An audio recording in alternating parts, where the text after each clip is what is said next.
everybody, and welcome to the Task 4.8 video. Today we have two learning targets.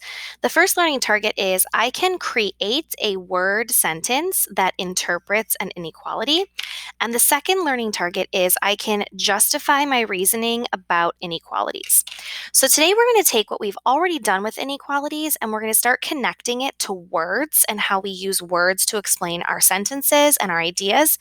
And we're also going to be looking at scenarios where you have to decide which solution is correct and be able to justify why it is correct. The first thing I'd like to review for you are just some symbols. So the symbol for equal to would just be an equal sign. An example would be something like x is equal to 3. That means the only number that satisfies your scenario is the number 3. That's it. X can only be 3. The next symbol is the symbol for greater than. A greater than symbol in an example would be x is greater than 3.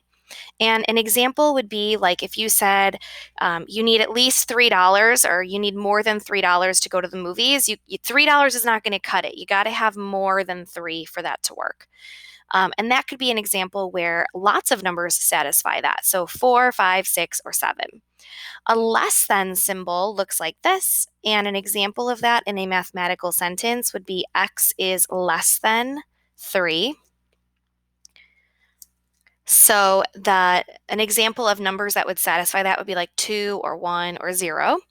An example of a greater than or equal to symbol is greater than or equal to, and we could say that x is greater than or equal to the number 3. And last but not least, less than or equal to. And we could say that x is less than or equal to the number 3. Now, one of the things we are going to ask you to do today is list the numbers that would satisfy that statement.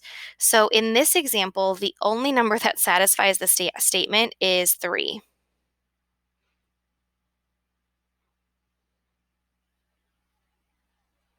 That's the only one. X has to be equal to 3.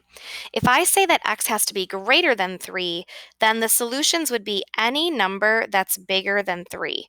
So 4, 5, 6, etc. If I said x has to be less than 3, then the solutions would be any number that is less than 3. So that would be something like 2, 1, 0, -1, etc. Just any number smaller than 3. If I said x has to be greater than or equal to 3, then the solutions would be any number that's bigger than 3 and also including the number 3. 3, 4, 5, 6, etc. You'll notice the big difference between a greater than and a greater than or equal to is that here the number 3 is included because we are allowed to be equal, and here the 3 is not.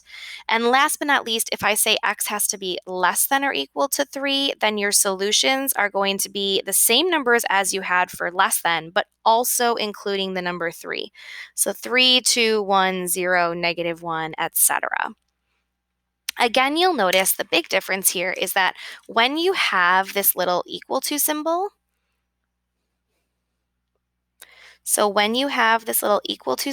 you are allowed to include the number that you're talking about in your solution set. So the little equal to symbol tells you that that number is allowed to be included because you're allowed to be equal. Okay.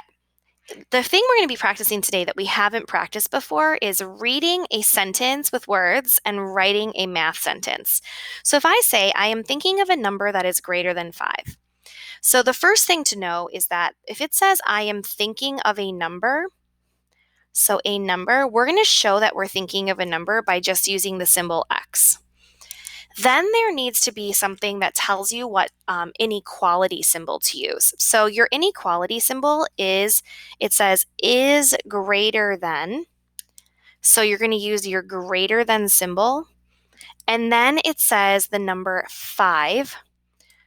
So because it says the number 5 here, you're going to say x is greater than 5. So it's x and then your symbol and then a number. As a rule, it should always be x first, and then some sort of symbol, and then some sort of number. but X should always be the first thing that you write down. The next sentence says, I am thinking of a number that is greater than or equal to, and then 5. So if I wanted to show that, I would say X, because I'm always going to start with X. That's going to represent some number. Is greater than or equal to means I'm going to write a greater than symbol with a little underline to show that they can be equal, and then 5. Next, the sentence says, I am thinking of a number that is less than or equal to the number 5. So I'm going to use X to represent a number, and then I'm going to put a less than or equal to symbol, and then the number 5.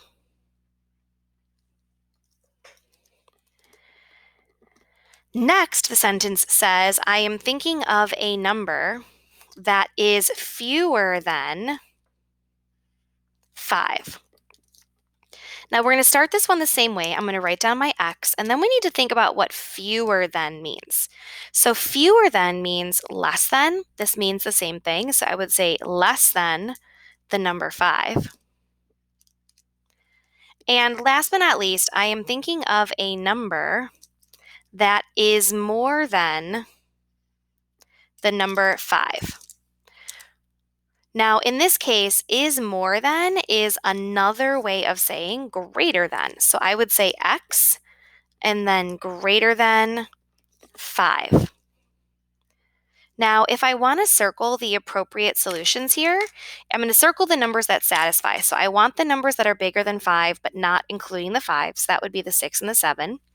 I want the numbers that are bigger than 5 and can be equal to 5, means that the only thing I'm changing is now I'm going to include the 5 when I circle my numbers, 5, 6, and 7.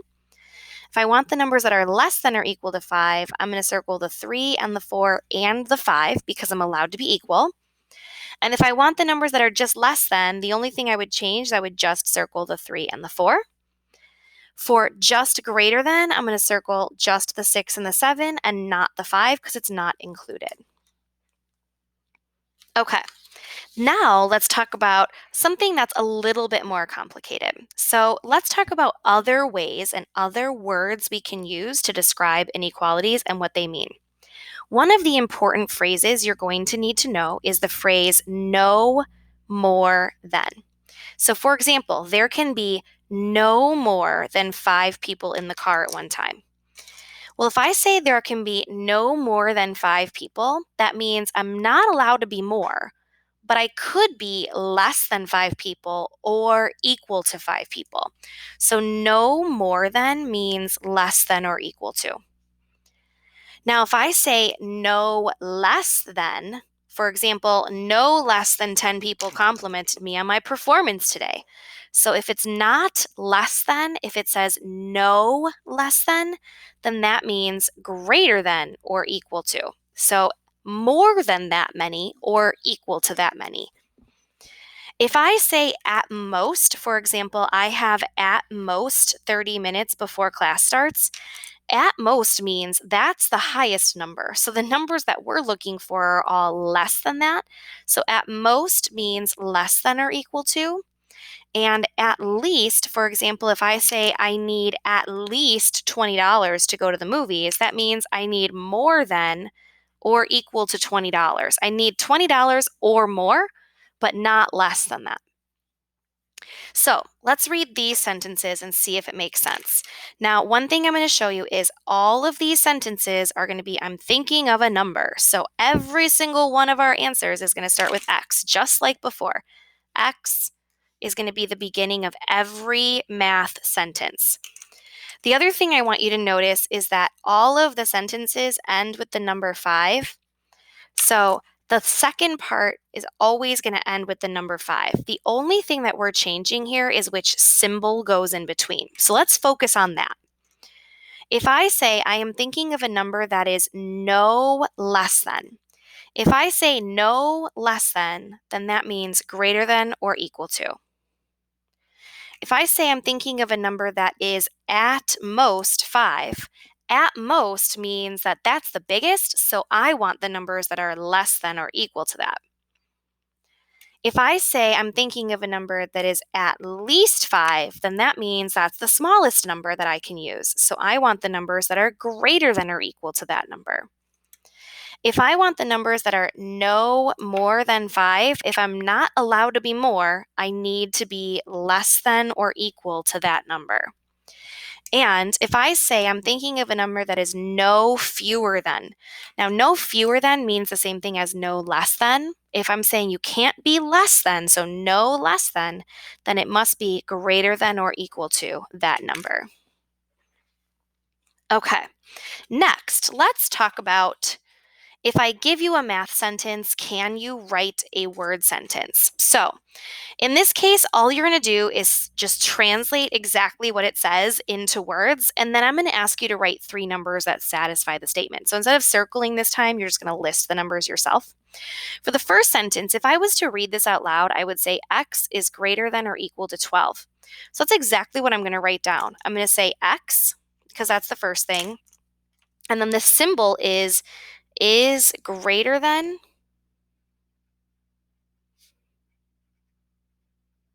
or equal to,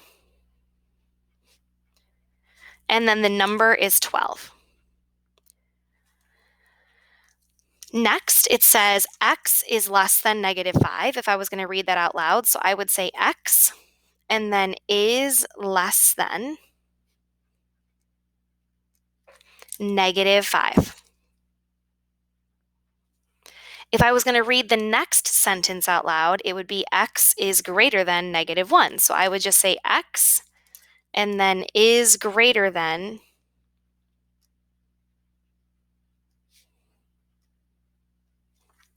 negative 1. If I was going to read the next sentence, I would say x is less than or equal to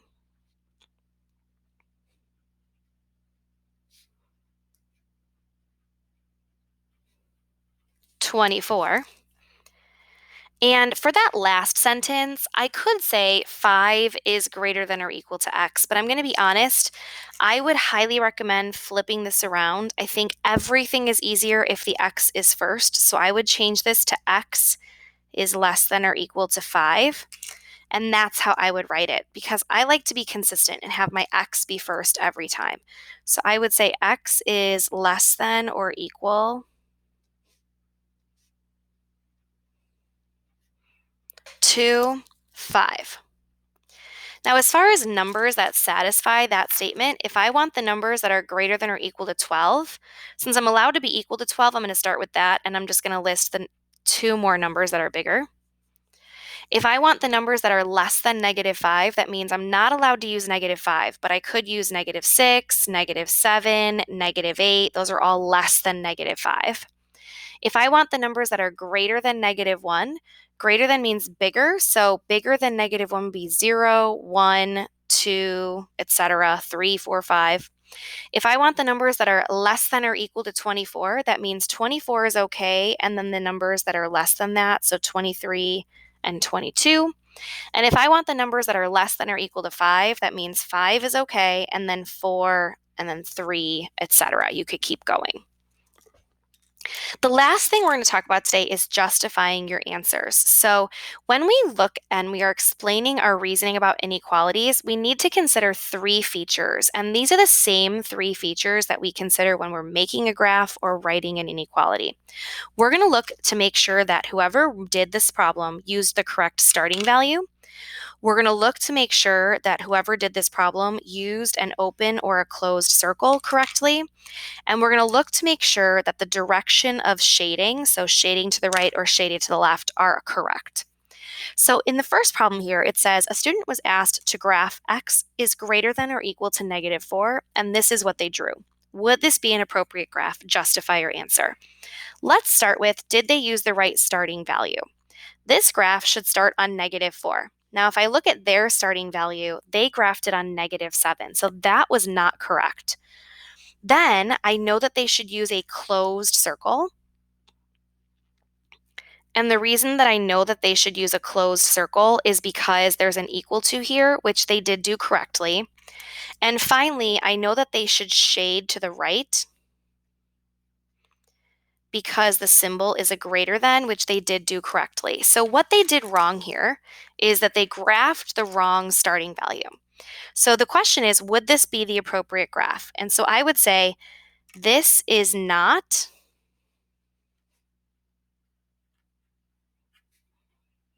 the appropriate graph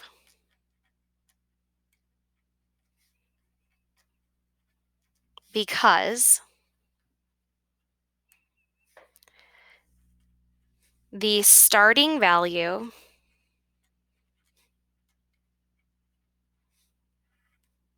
should be -4. So answer the question, was this the appropriate graph? And then tell me specifically why. What did they do wrong? Was it the starting value? Was it an open and closed circle? Was it a direction of shading? Or was it more than one thing? Did they do more than one thing wrong? Now, the next question says students are asked to express the following graph with correct notation. Student number 1 said x is less than 2, and student number 2 said bracket 2 comma infinity. Which student is correct? Justify your reasoning. Well, in this case, I'm not being asked to say, is this answer right or wrong? I'm asked which one is right. So if I'm trying to decide which student is correct, what I'm going to do is use my imagination and think, what would I have done? For this graph, I would have said x, and then the important number here is the number 2, and I would have used the symbol greater than or equal to because it's shaded to the right and it's a closed circle. Now, that is not what student number 1 said. So my guess is that student number 1 is not correct. The other thing I could have done for this graph is I could have said that this graph starts at 2, it goes towards infinity, and then there's a bracket by the 2 because it's a closed circle and a parentheses by the infinity. Now that is correct, and that's what student number 2 did. So based on what I would have done, student number 2 is correct. Therefore, that's what I'm going to start with. I'm going to say student number 2 is correct.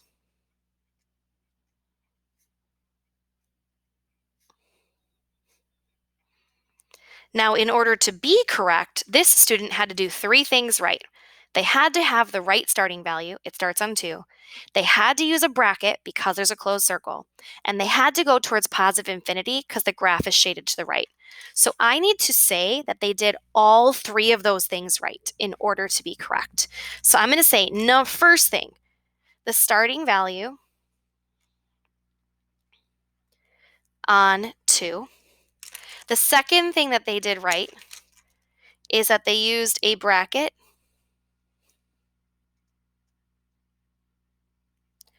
because there was a closed circle.